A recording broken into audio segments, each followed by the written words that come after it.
We are ready whenever you are. All right, cool. I haven't ever actually recorded one of these outside of my studio, so It's this fine. is gonna be new.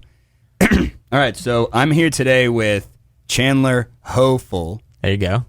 and I'm at the Austin American-Statesman with the Austin360 radio program, and I just want to ask you some questions about how a newspaper like the Statesman, how they developed a radio program and how they're keeping the radio program afloat with all of the growth of the podcasting industry and how podcasters use the internet, obviously, and they don't need to have an FCC license, stuff like that. So I guess just if you just want to start out and explain what it is exactly that you do here, and then we can go from there. So I mainly do audio production, so, working behind the scenes and doing all the editing and all of that stuff. And then I also do promotions for the station, such as hanging posters, which I was out today, hanging posters in the rain, which wasn't very successful, but it is what it is. Handing out stickers, stuff like that. But primarily, it's the production side of it. And so first of all, we're not your average normal radio station. We're a streaming only radio station, meaning we're not on FM. We're not on like the dial or anything. We operate through player bars at the top of websites. So you could go to thestatesman.com or hookem.com or anything like that, and you could hear the radio station play right at the top of the website. So if you're not on the actual radio waves, do you have to still abide by FCC rules and regulations? Technically, we do not. We don't have to abide by any rules. We can kind of do as we please. If commercials are a 30-second spot, they could be 31, 32. It's not like... It's not... You have a little more freedom. Exactly. We have a little bit more leeway to kind of play with what we need to get done. What about things like expletives? It's at listener discretion. So, Really? As long as the listeners aren't going to get too upset by it, we can kind of get away with it. We tend to not obviously have, swear words or anything that's going to offend the listenership. So you err on the family-friendly side. We try to. Okay.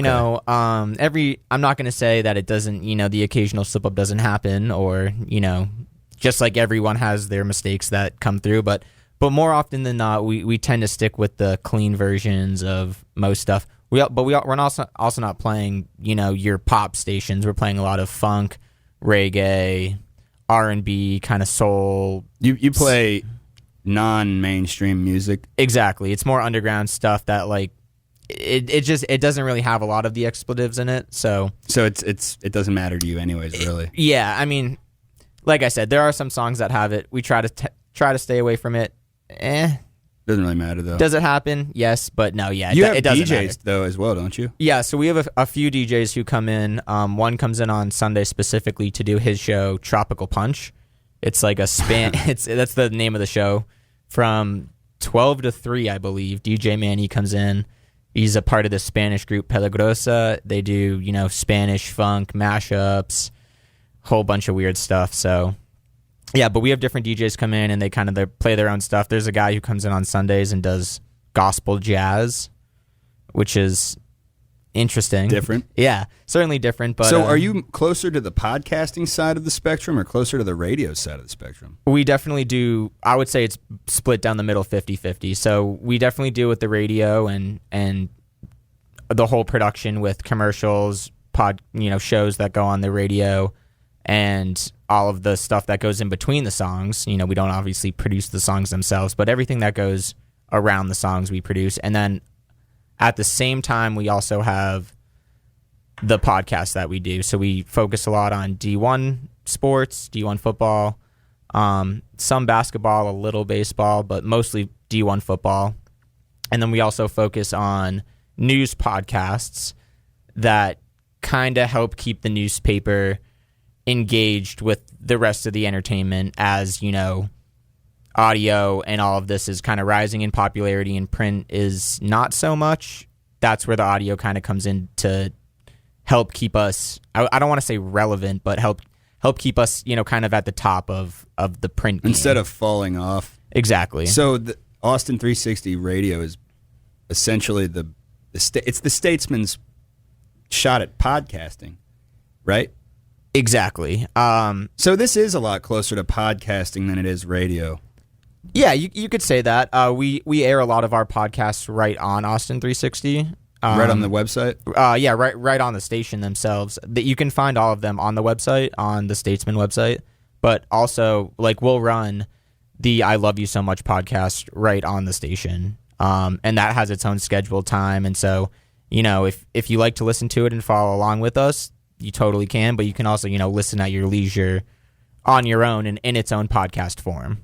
So how is everything monetized? You told me earlier that it's mostly through advertising. Yeah, most media nowadays makes 90% of their money through advertising. So you sell a package, for a certain amount of spots. Let's talk about radio for a second. Say you're talking about monetizing radio.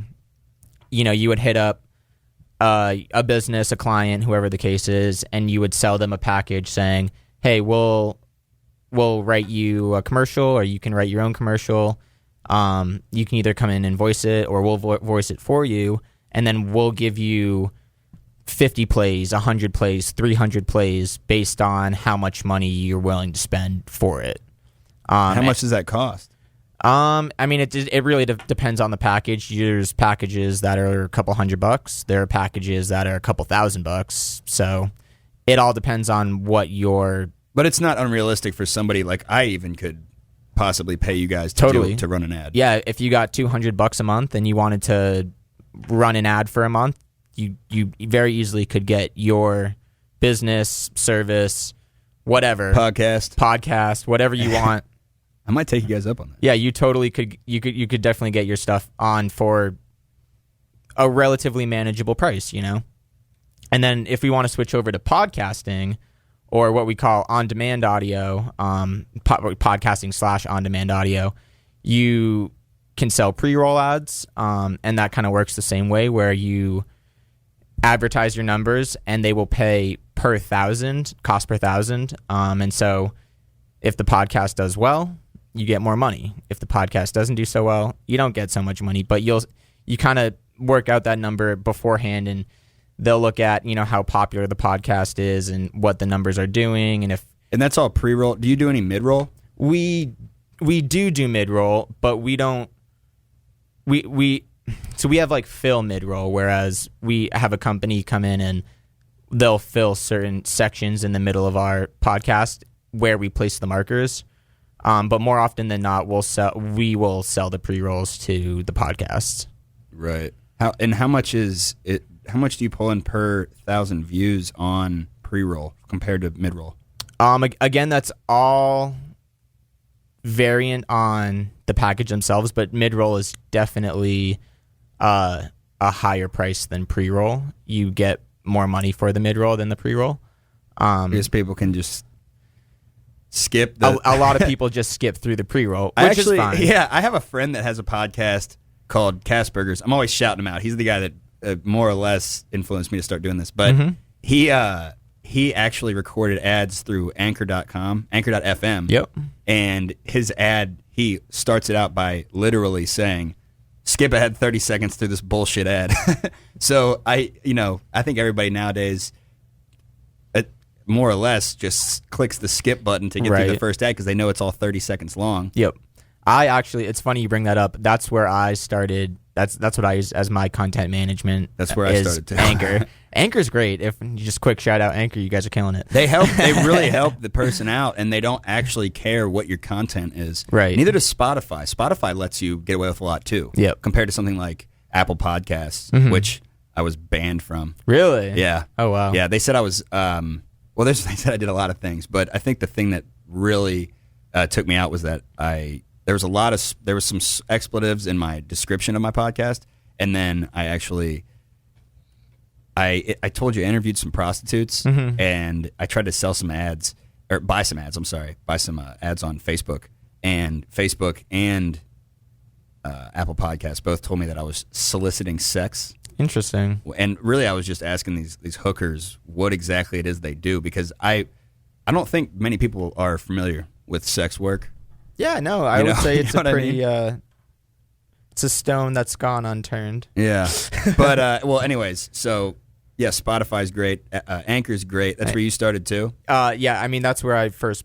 I actually started on SoundCloud, and then they were like, "We want money after you give us another 60 minutes worth of content," and I was like, haha, nope. Really? So yeah, and Anchor's like actually free for unlimited. I've episodes. never played around with SoundCloud. I didn't realize that they made you pay. They might have changed their rules now that like everyone's getting into podcasting and Market's like saturated. They're kind of being left out because like there's so many free content management systems. But once I found out that there was like this free one and SoundCloud was going to make me charge, I said, yeah, no, sorry. It's no contest. Yeah, I'm going to go with the free one. And at the same time, that content management system also submits your podcast to like 12 directories for you. They distribute it everywhere. So it's nice. And they even offer you advertise. It's nice. Anchor is really killing it. They're doing they're lending a helping hand to content creators and really anybody that just wants to bullshit on about any topic. Yeah.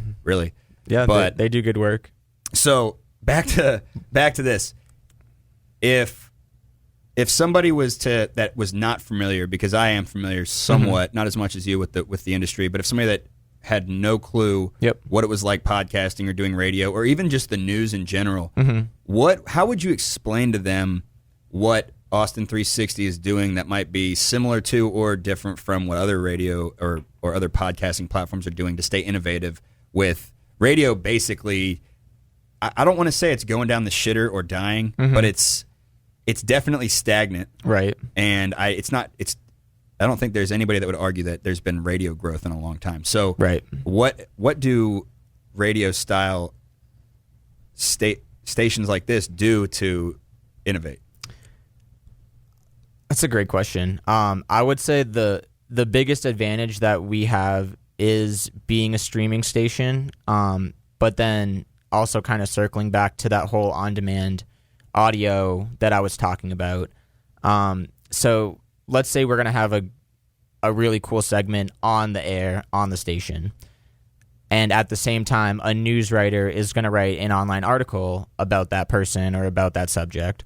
What we can then do is take that audio piece and insert it and embed it right into the middle of their story. So you're reading the article, and as you're reading it, you have a little link, and it says, listen to the interview. And you can click it, and you can listen to the interview right there, and then you can continue reading your piece.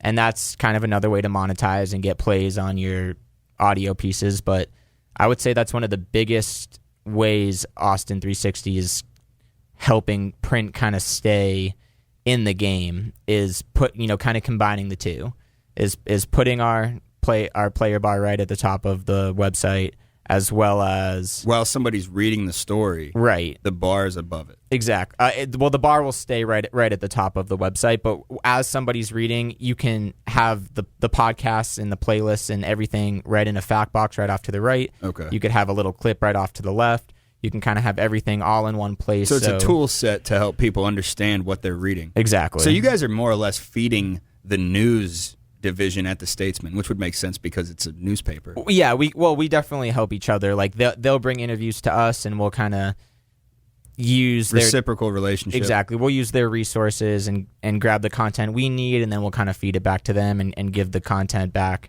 and they can use it for what they need. And then it's all about sharing content, reusing content, putting everything out everywhere, essentially. Do you guys do a lot of events?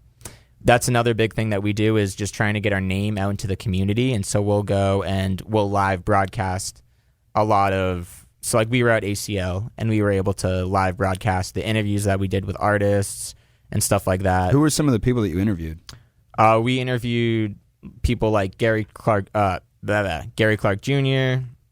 Diamante Electrico was another person. Who's that? They're like a Latin Spanish group type of... I've never heard of them before. You didn't know who they were? No, I didn't know them. Gary Clark Jr. is a huge name. Yeah, he was big. We did... Did you interview him personally? No, but I was running board for that, which was kind of cool. It was sweet. Just to kind of be like sitting there behind the computer being like, yo, what's up, Gary? Yeah. And then we did like King Princess, or I think that's her name. I don't know who that is either. It was a lot of like underground people kind of like coming up on the scene. And I think that's another big thing that differs us, is that we don't play the mainstream music. We're not. You're talking to people that are coming up. Exactly. Or maybe not as well known. Exactly. It's a lot of local artists who are on the rise, or we actually had a band in from Canada today on a studio session, and they're super underground, super not, they're not really well known in the musical scene, but they've got a great sound. They're a great band. They really have like, Who decides who you guys interview? The newsroom does. The newsroom. So they're deciding what sort of bands and people that are basically getting promoted. Exactly, and that's where the collaboration really comes in between the radio station and the newspaper. They are the ones who are writing the stories, so it's up to them what they want to write about and to get the interviews and all that stuff. But we're the ones who are able to like use the equipment and how it should be used. Right. And we're the ones who like know how to use it and know how to get it on the air and all of that good stuff. So they kind of come to us and say, hey, we have this really cool interview that we want to get done. If we block out this time, would you guys be able to come in and kind of help us out? And then after that, send us the clip and we'll put it into our stories. We'll put it on the website. And then at the same time, you guys can run that live on the air and, divide and conquer. Does anybody from the radio room ever come up with an idea, hey, let's go talk to this guy and run it by the news people?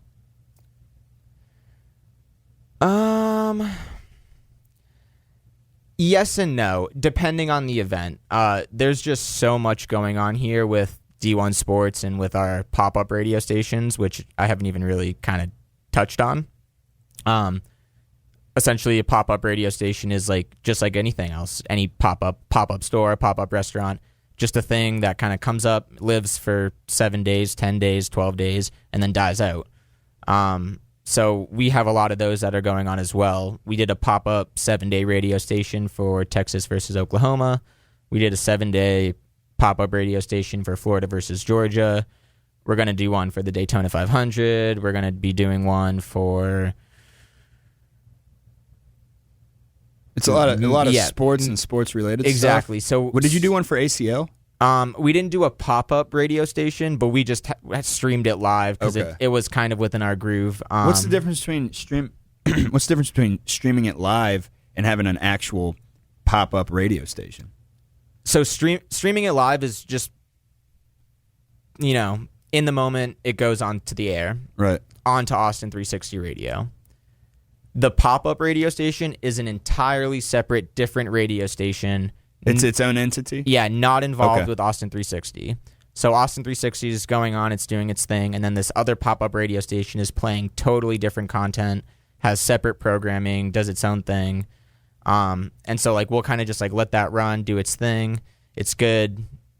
We don't have any interviews scheduled. Right. There's nothing going on for that week, but at the same time we're focusing on this, and we're running that. So to answer your question, there's just really not enough time to like go out and find that kind of like, I'm not going to see what artist is available next week. Right. I just don't have that kind of time. Because you're already busy doing a bunch of other shit. Exactly. But the newsroom, that's what they do. That's what they do. Okay. I see. That makes sense. They've got music writers who cover artists who are, on the scene and doing their thing, and they'll kind of go from there and pick it up and let us know. But for example, we're going to the Haute Messe Festival thing in Cedar Park this weekend.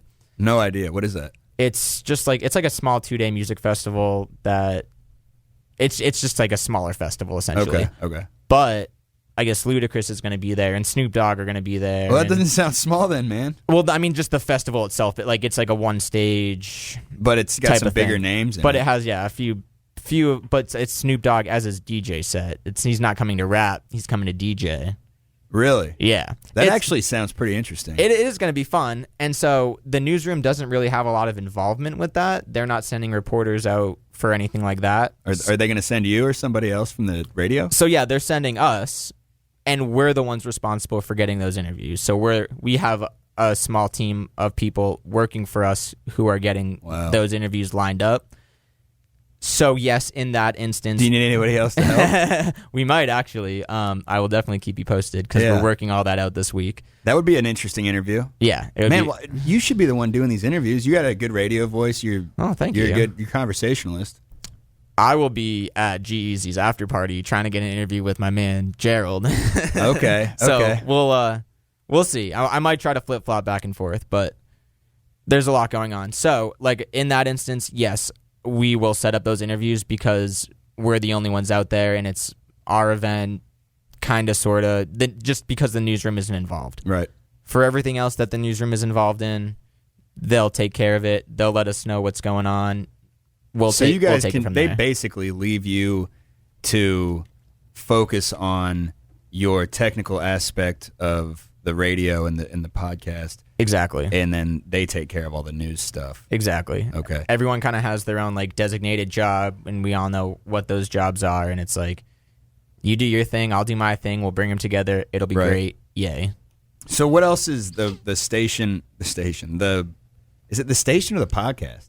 What sounds more correct? I would the station, yeah. Because it's radio. Yeah, just like the radio team. Right. So what else are you guys doing to set yourself apart from, or not even necessarily set yourself apart from somebody, but what are you doing to compete and to climb to the top of this emerging industry? Because you're definitely not a traditional radio station at all. Right. Which I did not realize coming into this. I should have asked better pre-interview questions. Oh, it's fine. I would say the biggest thing, or I would say the thing that sets anybody apart is exposure and getting your name out there, and which is easier for you guys because you got the paper to do a lot of that stuff for you, right? Right. And so that's our biggest thing going for us is the distribution. We don't really have to worry about the distribution as long as people put it places. It'll do fine. It's the content we need to worry about, but like with anything, marketing is hard, you know? Well, I know you guys use social media. You have a website. Yeah, we use social media. We do have our website, but even still, you know, Instagram sets algorithms to limit, you know, how many people you can follow, how many people follow you, you know, how many times you can comment, like a photo, unlike people, unfollow, you know, all this crazy shit that gets in the way. Do you have a pretty large Facebook presence as well? We definitely have a bigger presence on Facebook than we do Instagram, and I think that's just because we started on Facebook and you've had more time to build. Yeah, and also the people who market are more familiar with Facebook, and so that's just the medium they went with first. We are on Twitter, we are on Instagram, but we're just not as big yet on those, but we're building a following for that as well. Right. But like with everything, you know, the way to climb to the top or set yourself apart is to be different, is to do different things, is to do it better, essentially. Are you guys going to start using TikTok or any of that shit? I mean, we're going to use really whatever we can to... Man, I downloaded that app, and I've yet to make an account or anything, but when I watch those online, I lose respect for everybody that's involved with those, man. You know, I know what you're it's so saying. Ridiculous, but I think it might. You think it's going to be like Vine? I think so. And it's going to pass? Well, I would even argue Vine is still around. You think so? I mean, I still watch Vines with my friends, but I don't know. I don't know. I think any tool you can use to... You might as well use it. Yeah, any tool at your disposal, regardless of how, like, quote unquote lame or uncool it is. Like, I thought this way for a long time until very recently, but it's like, why not? Yeah. Like, people are gonna see it, and that's the point. I didn't have social media. I told you, man, I didn't have social media until 4 months ago, and I just do it to promote my show. But that's a good point. If you can use something to brand yourself and increase exposure and spread whatever information or message or whatever you're selling, your content, you might as well use it. There's no reason not to, especially because I think now there's a lot of there's a lot of markets opening up because people are getting, like you said, Instagram limits the number of people you can follow back, and there's other algorithms they use that are that can be detrimental to certain kind of content. And I think people are going to start innovating new ways and open up new avenues to, promote their content. Yeah, totally. So, like, any way you can be different, any way you can make your name remembered. Cardi B said something that really stuck with me. Here we go. If you can't make it an Instagram caption, it's not rememberable enough. I would agree. Actually, that's a really good marketing quote. Cardi B's interesting, man. I can't tell if everything she does is a gimmick or if she's just insane, or is she a genius? I hesitate to say that, but that's also valid because that could be true too. I just, man, God, the way she talks sometimes drives me fucking nuts. But she has multiple times actually said things that are pertinent and on point. Yeah, I will agree with you. Her voice is annoying, but she is so business oriented and like business focused that she really does know what she's doing. She's like, so I was watching her new show, Rhythm and Flow, and is that what it's called? Yeah, it's pretty dope. And and in it, she's talking about, hey, you sound good, the lyrics are sweet, the beat rocks, but can you sell?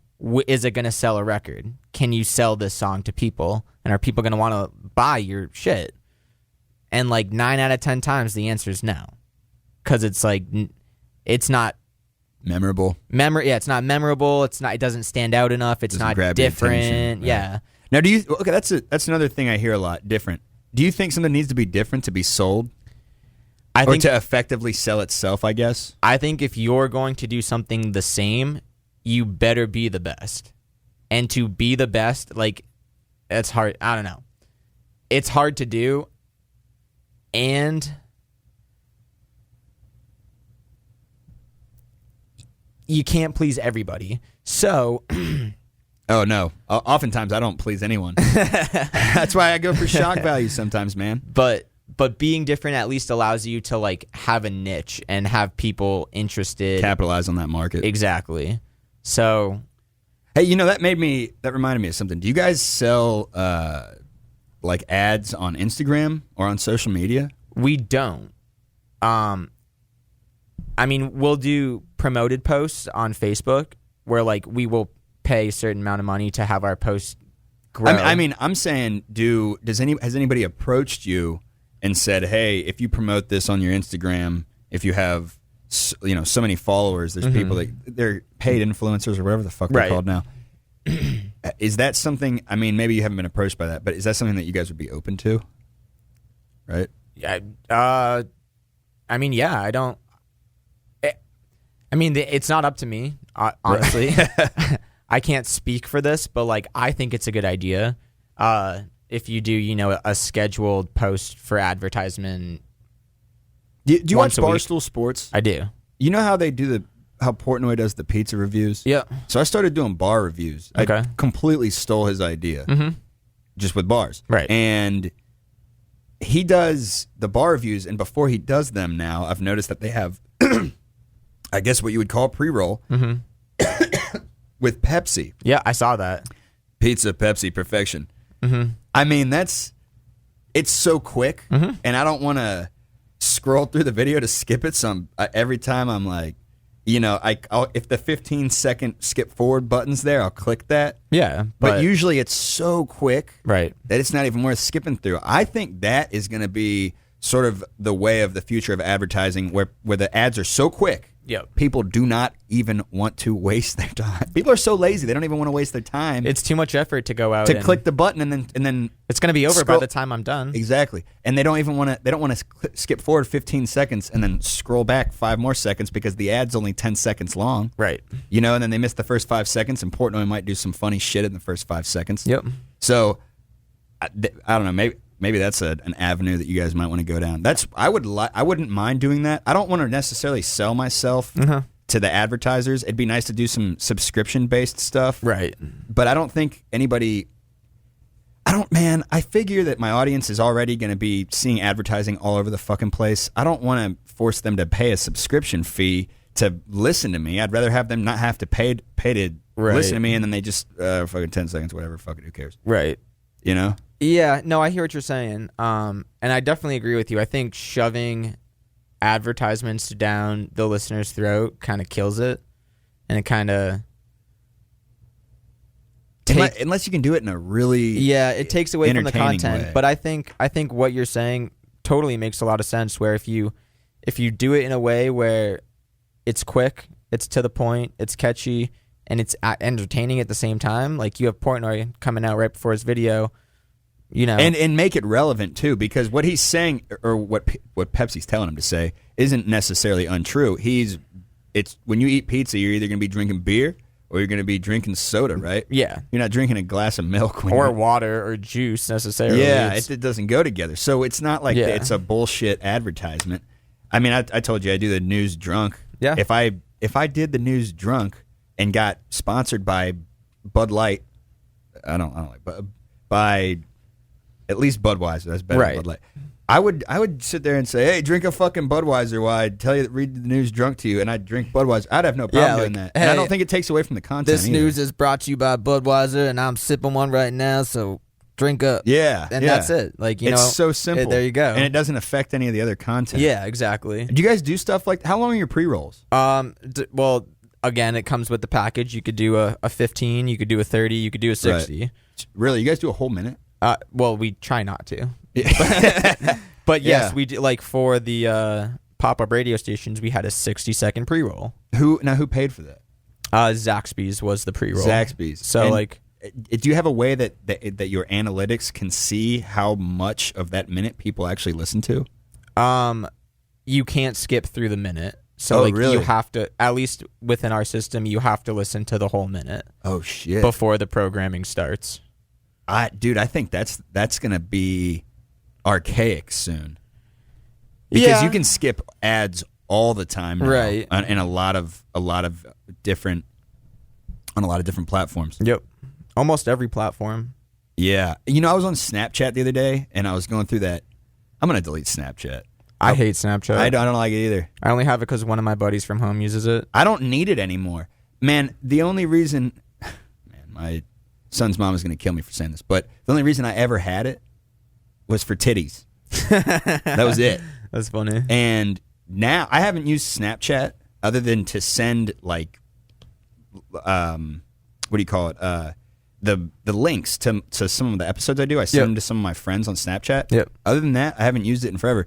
Anyways, my point that I was making was I was on the Discovery section of Snapchat, and I was watching Barstool on there because their Snapchat stories are all right. And after the first snap, an ad came up and it wouldn't let me skip through it, and I just X'd it out immediately. That's how impatient I am. Yeah. So I think I'm more patient than the average person. So if I'm skipping it, I don't think people are even paying attention to that shit anymore. If an ad pops up, they say, "Fuck it, I'm done. I'm gonna go watch something over here." You know, I'm the same way. When if I'm watching a Facebook video or something, even if I'm interested in the video and an ad pops up midway through, 7 out of 10 times I'm scrolling to the next video. Yeah. Which 7 out of 10 is probably about accurate too. I'd say. Unless it's something really fucking interesting. Exactly. Like those pizza reviews. Unless I'm really trying to watch that video and like... Alexa, stop. Sorry about that. Alexa just went off. So, well, anyways, what time are we at right now? 33:50. But I guess I'm not going to class today. That's okay. We all got to skip class sometimes. I mean, I think I've got most of my questions answered about advertisements and how you guys monetize stuff. I mean, is there anything about revenue that I haven't asked you? Because that's essentially what I'm asking. I'm asking how you're staying relevant, how you're competing, how you're making money, what sets... Now, I will also say this. I didn't recognize how much more of a podcast this is. Or at least podcast form, than radio. I did not realize that. So yes. I guess you guys really are already kind of getting ahead of the thing. Essentially, when we're not playing music, our programming is podcasts. It's 24/7. Yes. Yeah. Yep. You guys are basically doing what radio does, but you don't have to abide by FCC regulations. And it's pretty much a streaming podcast that we get to play music on. Yeah, that's I think where things are going. You guys, I think, are way ahead of the curve then. It's definitely one of the most innovative projects I've been a part of. Another thing that we do is for advertising is we have like fill material that gets overwritten, and then we'll get paid for the overwritten material because people are advertising over whatever we chose to program. Does that make sense? Elaborate. So tell it to my audience like they're stupid. So we have an audio file that could be a song or a newscast. We will put it on the station, and we will send a cue to a company, like in the radio script, to overwrite that file with a commercial of their own. Okay. Now, it doesn't always happen, and in that case, it will play the original audio file we put up, whether it be that song or that newscast. But if that audio file gets overwritten with the commercial, then we get paid for that. Okay. Does that make sense? And does it depend on views? Is it the same? That I'm not sure. I believe everything is view-based. Listener based or click based. But yeah, so that's kind of another way that we make money. Well, and it also makes more sense to have advertisements on a live stream because somebody's more likely, if they're listening live, they're more likely to listen to the ad. Right. So so I guess. And they can't skip through the ad. Yeah, that's where I was going with that. You can't skip the ad if it's live, and when you're listening to something live, anyways. I mean, where is your audience listening to these things? Is it when they're driving? So you can what the podcast or the station? Just the station in general. Or the podcast, both actually. I would say a lot of people are listening like at work, as they're scrolling through their websites and stuff or whatever. They'll generally throw it up, leave it on, and leave it on in the background on like a player bar that is just continuously that they don't necessarily go to it. They're not changing the URL on that site. It's just playing in the background. But we do have an app, and a lot of people also do listen on the app. Right. And all that stuff. Because the only time I ever listen to anything live is when I'm in the car. Yeah. That's it. So a lot of it's either, doing work or driving. A lot of people actually told me that when I should do a little Instagram deal where I ask, hey, when do you listen to my show, to really get a better grasp of what people say. But I've had at least close to a dozen people tell me they watch my show while they're taking a shit. Yeah. That's good. Yeah. I'm not kidding. That means that they're actually paying attention to it. Yeah, because there's tons of stuff to do while you're on the toilet. You might as well watch the news drunk. if someone's captivating you while you're at your most vulnerable and your least entertained. I wonder how many people have given hemorrhoids. Because if you sit on the toilet for a long time, you could get hemorrhoids. Yeah, do a poll on your story. I'm going to get sued eventually. Yeah, for giving somebody hemorrhoids. Yeah. All right, man. Well, I think that basically covers it. Unless there's something I missed, because you know a lot more about this than I do. Let me see. I guess lastly, just for exposure. Plug your show, plug whatever, dude. I don't care. Oh, I was gonna say for the station, essentially, how we gain exposure. We did an ACL wristband giveaway, and the way to sounds expensive. ACL just gave us wristbands, right? They gave us a couple pairs to give away. We had this whole deal with them, and so that really promoted ACL for them, and at the same time gave us listeners. Right. And so what we did was we said, and those are listeners you're going to have forever. They appreciate that kind of exactly. We're giving away something substantial. People are going to be tuning in to listen. But what we did was you had to download the app, submit your application or whatever through the Austin360 radio app, which got us app downloads.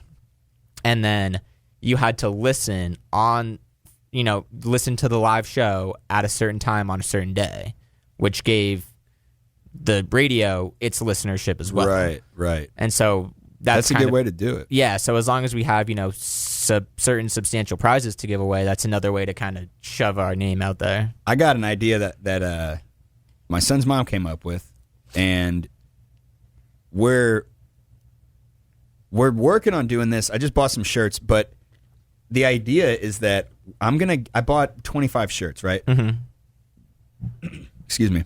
I bought 25 shirts, and my buddy does screen printing. He's going to make them. They're not going to be high quality at all. Yep. This is a test run, but they're all going to be free. Yep. But I'm going to give them out to whoever shares a post from my story and tags 5 people each. Nice. So maybe you guys could do something like that too. Yeah, it's not a bad idea. I think that Instagram is a really good way to do things because it's one of those apps like Facebook where you get on it and then you just start scrolling through it for like an hour. Yeah. You don't even realize that you've been doing it for that long. All of a sudden, it's like 6 hours later. And it is reminiscent of what you just told me about how you say, hey, you got to get on at a certain time in order to do this. You have to check these 3 boxes before you're going to get something for free. Right. And if you could do that with hey, share this post, send us proof that you shared it, and then you're going to get something that's not very expensive, like a $5 or $6 shirt. You're going to get it for free. Right. And then you're paying $1 for each new person that they send it to. If you have 5 people, you get the point. But yeah. It's just another idea I forgot that I had previously come up with. But yeah, so that's just to add on to the whole exposure. Do you guys have like billboards or anything like that? No. That's so old school. I figured you guys wouldn't even do that anymore. No, a lot of people do use billboards. They're just radio stations? Yeah, a lot of radio. Still? Yeah. I mean, even driving into work, I see billboards for radio stations I all don't the time. even pay attention to them anymore. But they're just so goddamn expensive, dude. How much they cost for a billboard? I think we were quoted like $12,000 a month for like a month for like a sign that wasn't even downtown. Like $12,000 a month is multiple employees. Yeah, it was stupid, like stupid money. So that's wild. Yeah, so we said no. We're not going to do that. Or like a TV plug or something like that stuff costs an insane amount too. Yeah, those mainstream old, the traditional outlets for advertising are totally shooting themselves in the foot. Yep. I don't know if it's because they've built these giant battleships of programs that they can't like disassemble them, and they can't maintain revenue streams because they've built so much shit onto it. They got to keep paying for it, but they need to change what they're doing because they're not very nimble. They can't move, they can't turn. It's all about adapting and evolving as the situation evolves. It's crazy. But that's what we're trying to do, trying to stay innovative, stay afloat, stay different. You guys seem like you're on top of it.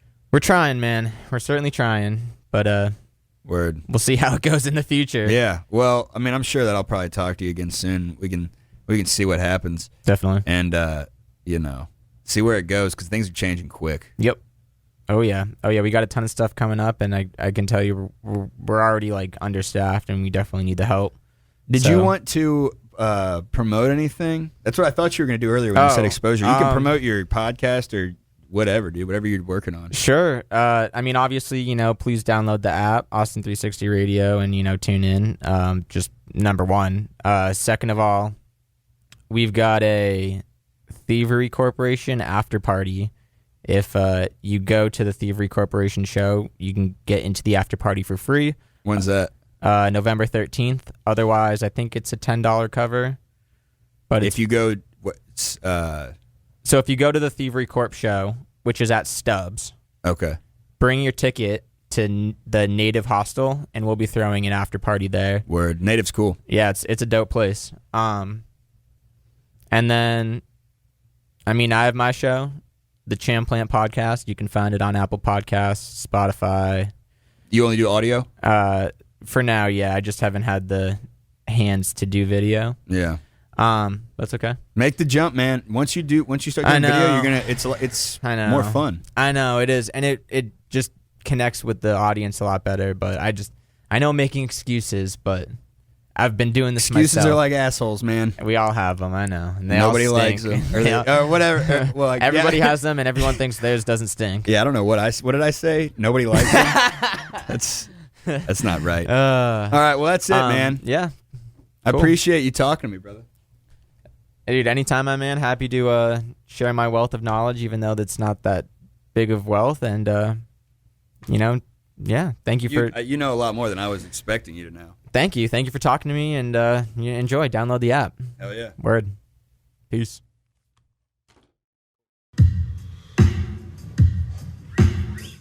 Hopefully you guys liked the show today. If you did, check out anchor.fm/Faust and Furious to donate a couple bucks. More than likely, you're not going to do that, so just let a couple people know that you like the show. Either way, check me out on social media at Faust_Furious. Thanks for listening.